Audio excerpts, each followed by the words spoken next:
A brief story of Lord Krishna. I am presenting a video from my audiobook titled A Few Gods and Goddesses of Hinduism. This is about Lord Krishna, the eighth incarnation of Lord Vishnu. The link for the audiobook is given in the description part of this presentation. Chapter 10 Krishna. Krishna is one of the most colorful characters in Indian mythology.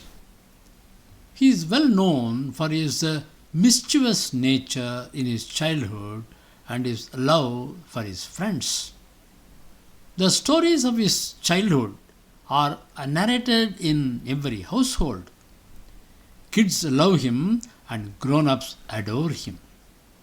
He is the eighth incarnation of Lord Vishnu. There are hundreds of stories based on him that teach our kids ways of life with moral messages. From slaying various demons to his colorful childhood at Vrindavan, there are stories at every phase of Krishna's life. There was a king called Ugrasena. He had two children, Prince Kamsa and Princess Devaki. Kamsa was evil by nature. When Kamsa grew up, he imprisoned his own father and crowned himself king. His sister Devaki was married to King Vasudeva.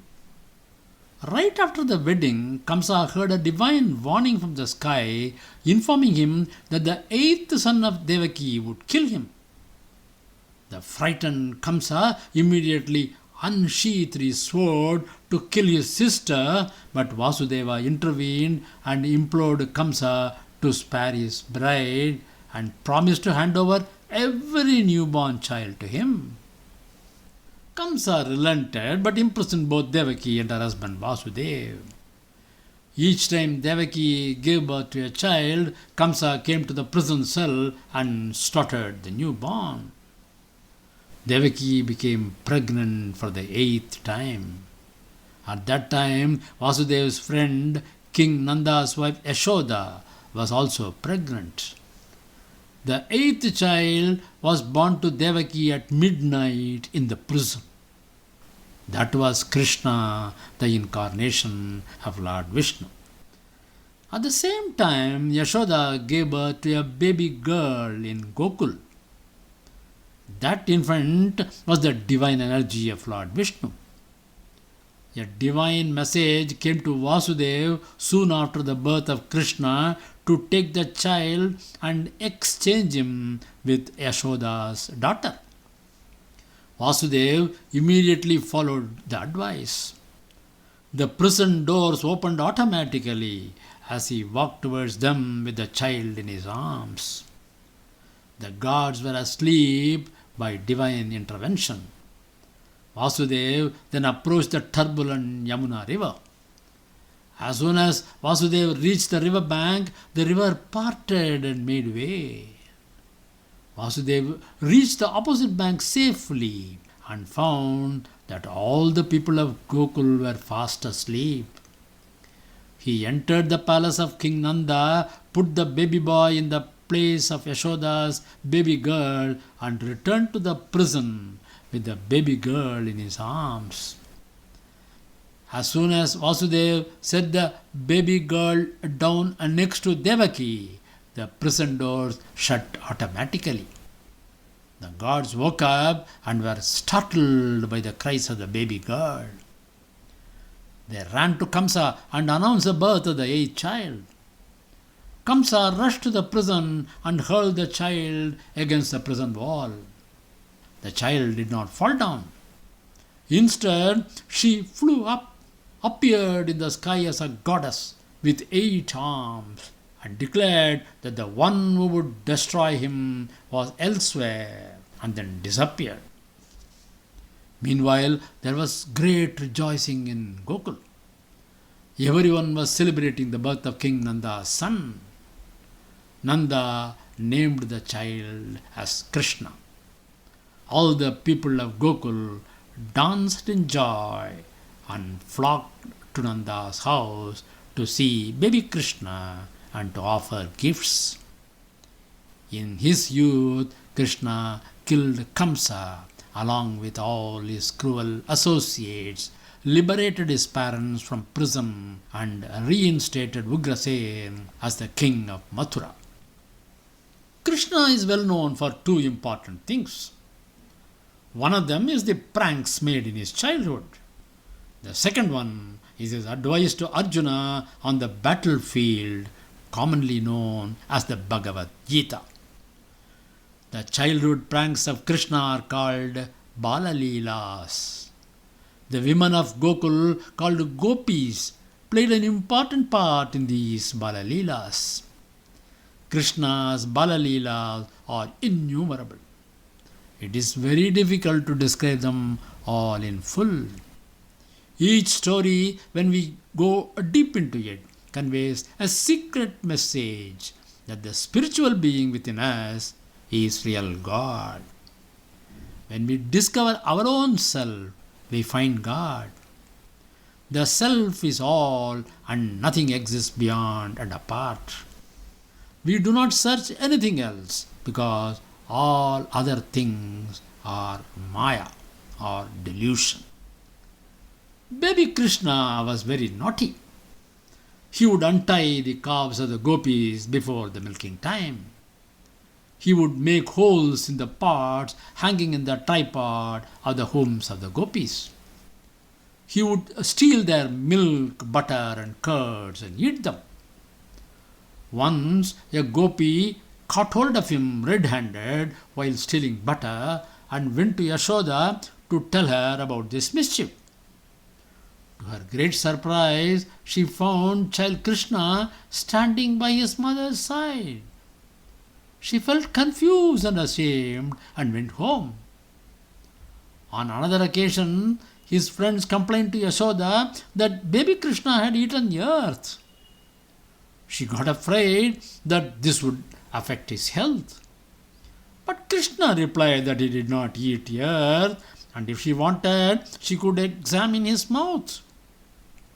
Baby Krishna opened his mouth, and Yashoda saw the whole universe consisting of the sentient and insentient objects, the sky, the mountains, the oceans, the sun, the moon, the stars, etc., including herself in his mouth. She was really surprised and understood the truth that it was God standing before her. But soon she forgot this vision due to the effect of Maya, considered Krishna to be her own son, and put him on her lap. One day, tired of Krishna's mischief, Yashoda decided to tie him up. She brought a rope to tie him, but it was very small. She got a bigger one, but it turned out to be small too. Then she got a bigger one, but she found it difficult to tie him up. Soon she realized that there was something miraculous about her son. Finally, Krishna allowed her to tie him up just to make her feel happy. On another occasion, Krishna saw an old lady carrying a basket of fruits. Krishna told her that he would like to have some fruits. The woman said that something should be given in return for the fruit. Krishna brought a palmful of rice. The woman placed the rice in her basket and gave Krishna some fruits. As she was returning to her cottage, she felt that the basket was getting heavier. When she placed it down in her hut, she was amazed to find that all the rice grains had turned into precious gems. Each year, in order to appease Indra, the king of the gods, the villagers of the place called Vrindavan would make elaborate offerings to him. Krishna questioned this practice. He argued that Govardhan Hill had a larger role to play in the life of the villagers than Indra because the hill provided fodder for their cattle. The villagers agreed and stopped the annual festival. Indra became furious. He sent torrential rains to Vrindavan. The villagers approached Krishna and requested him to rescue them, since it was because of him that Indra was angry. Krishna then picked up the Govardhan hill with the little finger of his left hand, making a giant umbrella. All the villagers took refuge under this huge umbrella.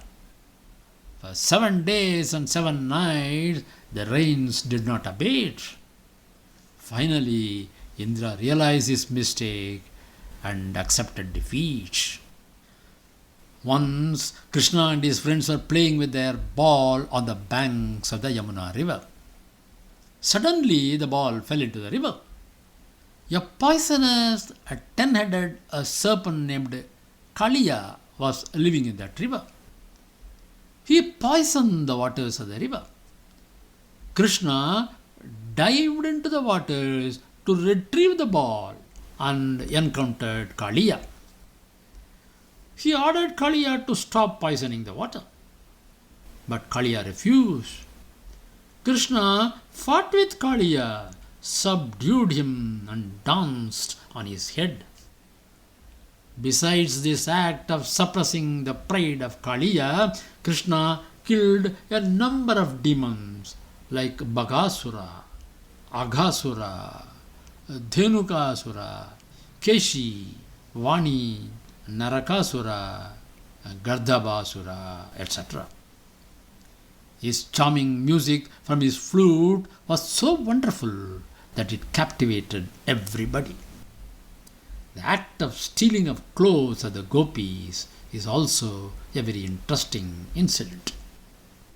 But the most important thing in the life of Krishna is the exposition of the Bhagavad Gita. The Bhagavad Gita is a conversation between the warrior Arjuna and the Supreme Being Krishna, posing as Arjuna's charioteer at the onset of the battle of Kurukshetra between the Pandavas and the Kauravas. In the Bhagavad Gita, Krishna explains all the essential spiritual truths.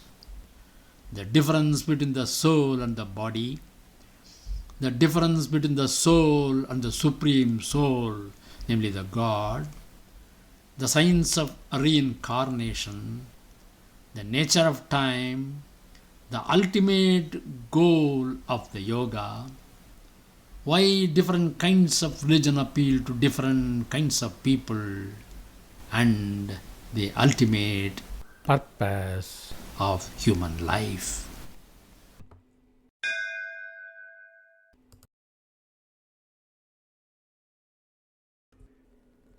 I shall now present some snippets from the Bhagavad Gita. It is the Kurukshetra war.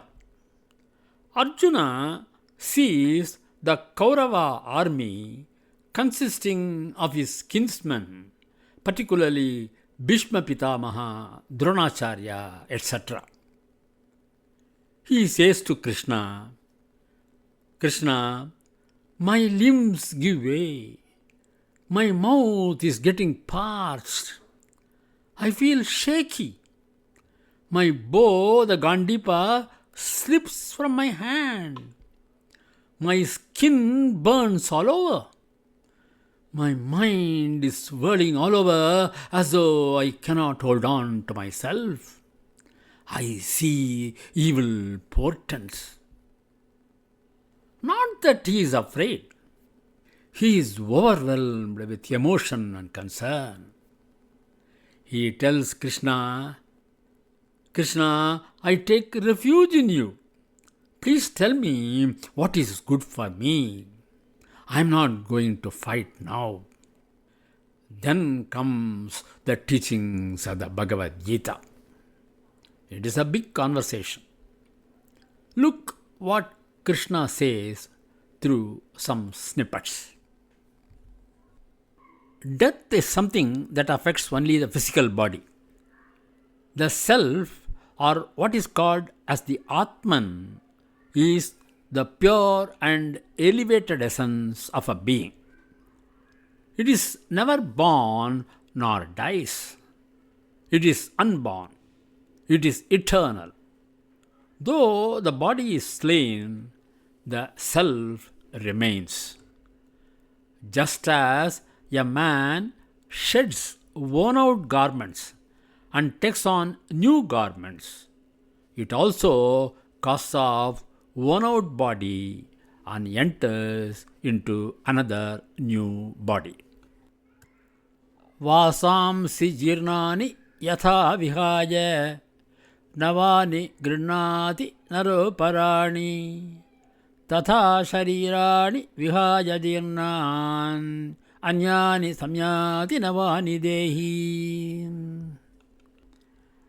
Explaining the Karma Yoga, the path of selfless action, Krishna says that Arjuna must live to his highest potential by fulfilling his duty in fighting in this war.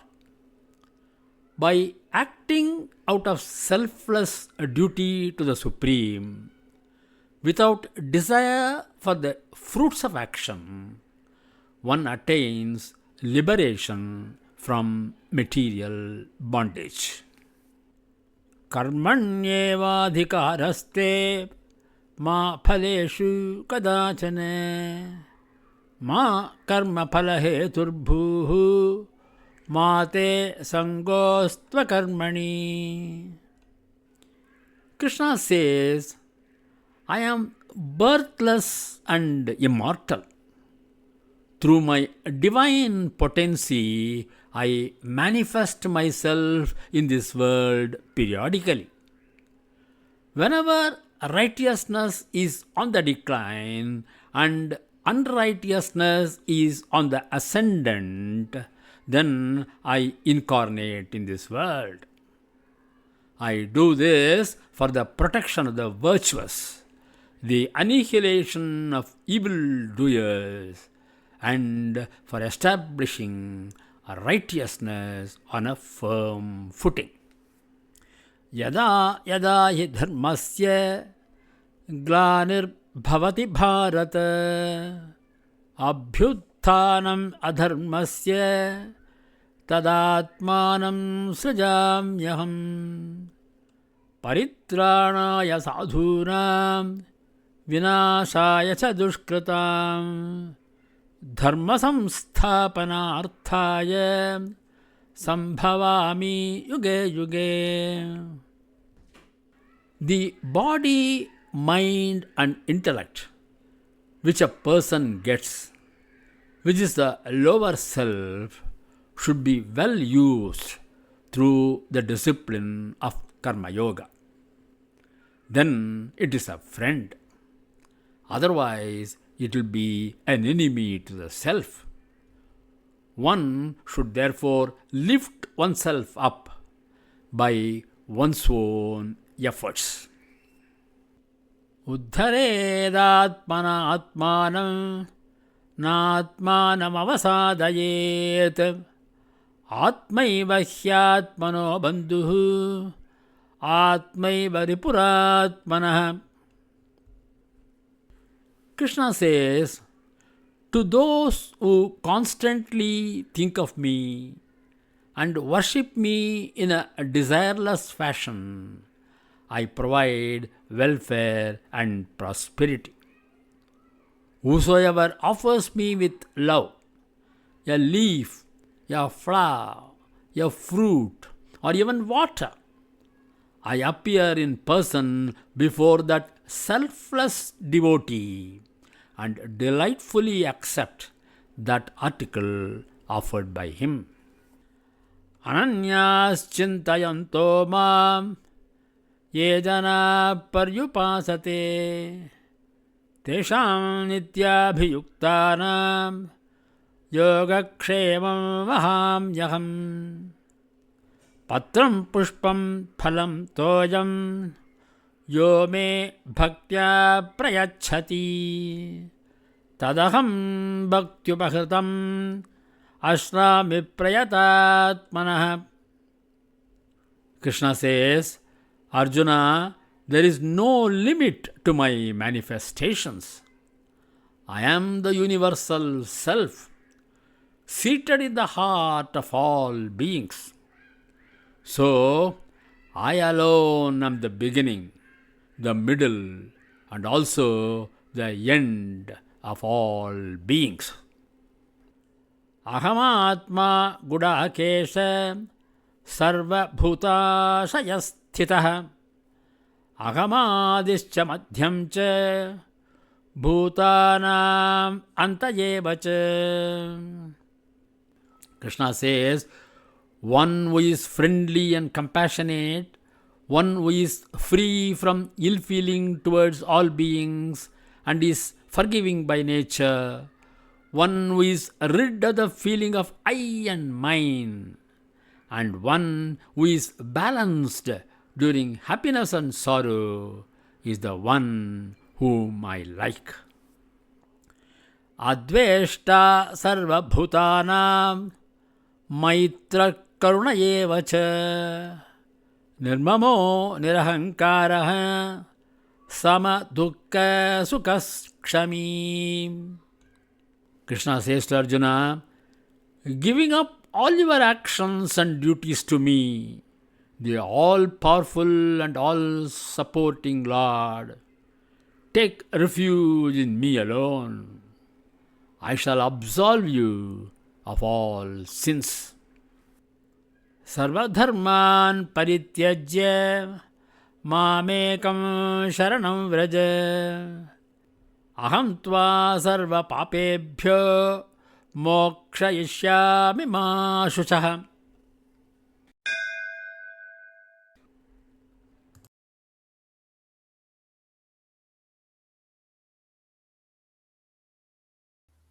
Visit my website Duplay Books and Guidance and explore a few books on Sanskrit literature, English classics, and the Indian way of life.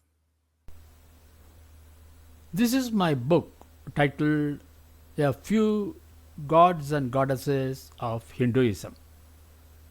This is available with Google Play Books or through my website, Duplay Books and Guidance. This is my book on the Bhagavad Gita. It will be available with Google Play Books or at my website, Duplay Books and Guidance.